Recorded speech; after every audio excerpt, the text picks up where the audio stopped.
We've been together 11 years, right?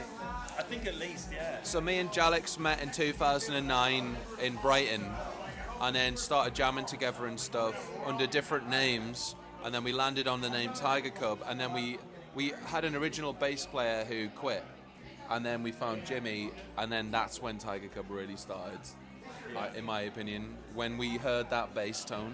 That's it. I remember the exact moment that you started playing, and we looked at each other, and it was just like... Room 2 Electric. Room 2 Electric.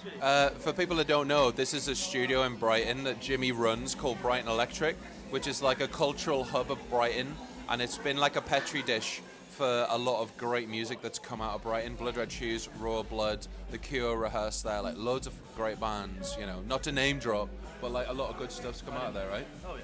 What are our inspirations? Oh, back then when we first started, there was a really rich scene. There was a kind of old wave of Brighton, which was like 80s Matchbox, Beeline Disaster, and Ghost of a Thousand, and I mean, God, there's loads and loads of bands from Brighton over the years, but The Ordinary Boys. The Ordinary Boys. The Ordinary Boys. They would sort of be the older wave when we were coming through, but there was like a lot of bands coming out of the scene, and it's kind of a nice thing when you're surrounded by cool bands because you've got to do something exciting to kind of match up to that. So yeah, when we were coming through, there were lots of interesting people. Royal Blood, like Jamie mentioned. Royal Blood, The Witches, Black Honey, D-Mob Happy.